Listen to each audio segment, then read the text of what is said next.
Hello बच्चों, चलिए प्रश्न को पढ़ते हैं। यदि a1, a2, a3, an समांतर श्रेणी में है और यहाँ पर ai जो है वो 0 से बड़ा है प्रत्येक i के मान के लिए, तो दर्शाइए कि हमें एक कथन दिया गया है बच्चों, इसमें आपको इसको दर्शाना है, अर्थात इसको सिद्ध करना है। ठीक है, तो आइए इसको हल करते हैं प्रश्न को। सबसे पहले हम देखते हैं मुख्य अवधारणा इस प्रश्न के लिए। तो प्रश्न के लिए अवधारणा मुख्य अवधारणा में हम प्रश्न से संबंधित समांतर श्रेणी के का एनवा पद का सूत्र लिखेंगे, जो हमें याद होना चाहिए। समांतर श्रेणी का एनवा पद का व्यापक रूप में जो सूत्र होता है वह इस प्रकार है, एन बराबर ए प्लस एन माइनस एक डी के बराबर। यह सूत्र आपको याद रखना है बच्चों। आइए अब हम यहाँ से इसको हल करते हैं। अगर यहाँ से हल करें तो हमें क्या दिया गया है, देखिए हमें a1,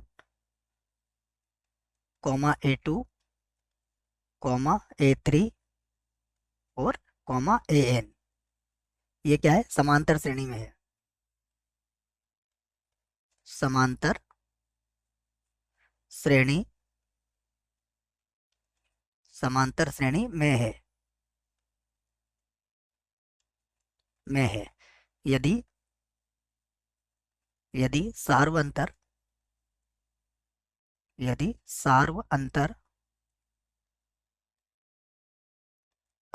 डी हो तो, ठीक है बच्चों, ऐसे सारे अंतर को डी से ही व्यक्त करते हैं, लेकिन फिर भी हमने इसको लिख दिया है कि यदि सार्व अंतर क्या हो, डी हो, तो एन बराबर क्या हो जाएगा, a1 प्लस एन माइनस एक डी के बराबर हो जाएगा।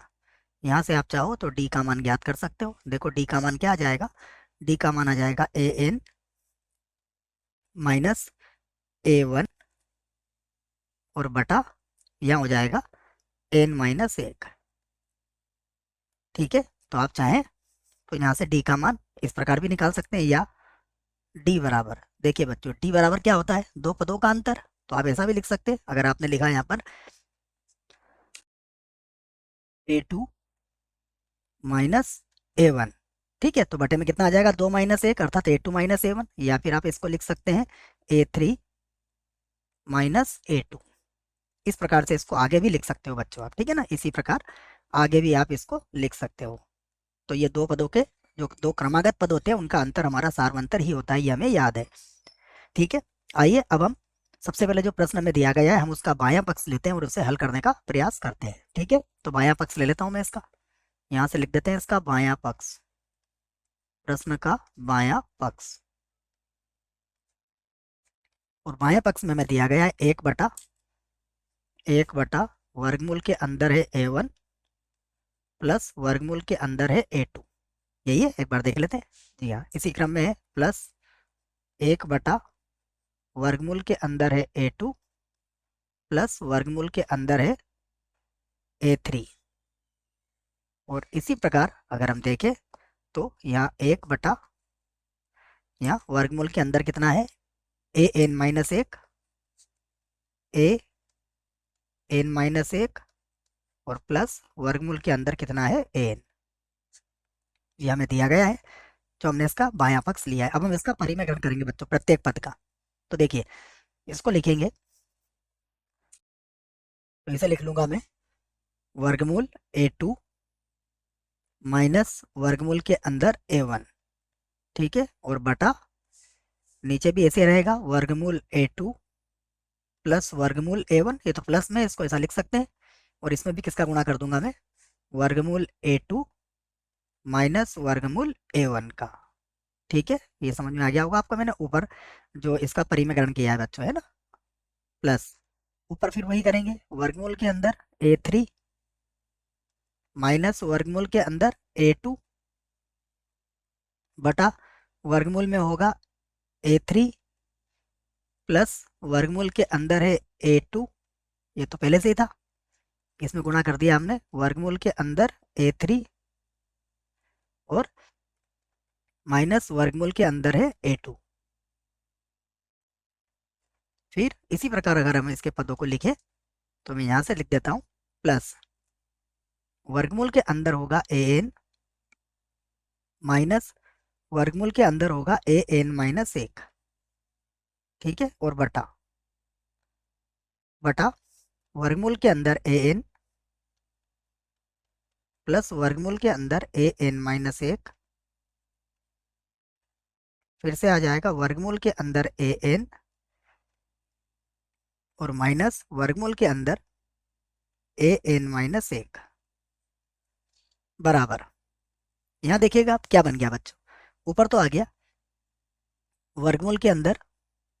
ए टू माइनस वर्गमूल के अंदर ए वन और बटा, यह सूत्र बन जाएगा हमारा ए प्लस बी ए माइनस बी अर्थात ए का वर्ग माइनस बी का वर्ग। तो क्या बनेगा, ये बनेगा A two minus A one plus ये होगा वर्गमूल के अंदर ए थ्री माइनस वर्गमूल के अंदर ए टू और बटे में कितना बन जाएगा, ये बन जाएगा ए थ्री माइनस ए टू। इसी प्रकार आगे भी लिखेंगे हम, तो वर्गमूल के अंदर होगा ए एन माइनस वर्गमूल के अंदर है ए एन माइनस एक, ये तो पहले से ही था, और नीचे इसका भी वर्गमूल हट जाएगा तो ये हो जाएगा ए एन और ए एन माइनस एक। ध्यान से देखें तो ये सभी क्या है बच्चों, इसका सार मंत्र आ गया नीचे, A two minus A one A three minus A two A N minus एक, तो ये सभी सार मंत्र डी के बराबर है, तो ये हो जाएगा एक बटा डी। ठीक है, इसको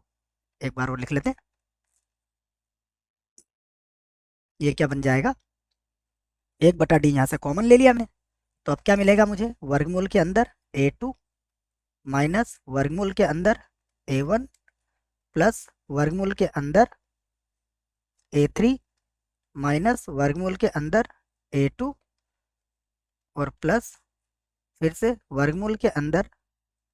ए एन और माइनस वर्गमूल के अंदर ए एन माइनस एक। अब यहाँ ध्यान से देखिए, देखिए क्या क्या कटेगा बच्चों, यहाँ पर अगर आप ध्यान से देखेंगे तो ये जो ए टू है प्लस का, ये माइनस ए टू से कट रहा है,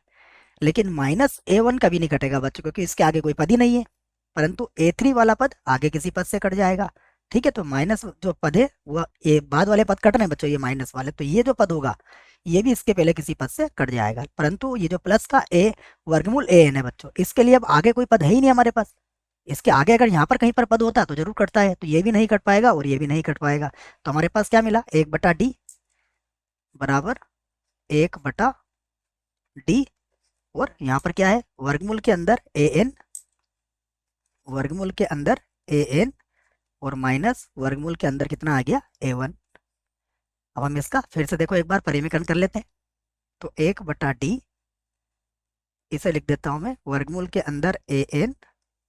माइनस वर्गमूल के अंदर है एक, इसको गुणा कर देता हूं मैं वर्गमूल के अंदर ए एन और प्लस वर्गमूल के अंदर ए एक। ठीक है, ऊपर गुणा कर दिया मैंने, नीचे भी वही कर देता हूं मैं,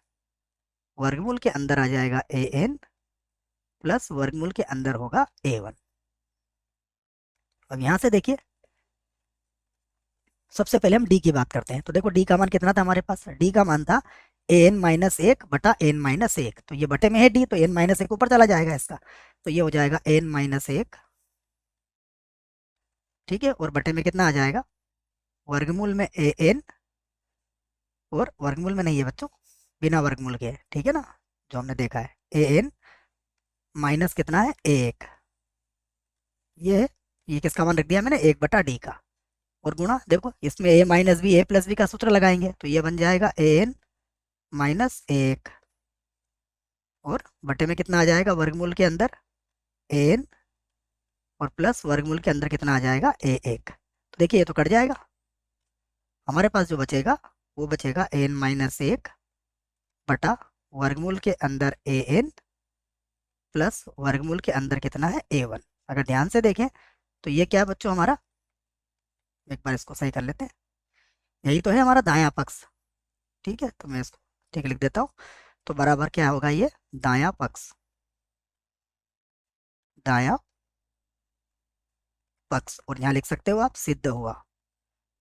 सिद्ध हुआ। मुझे आशा है बच्चों प्रश्न का उत्तर समझ में आया होगा, धन्यवाद।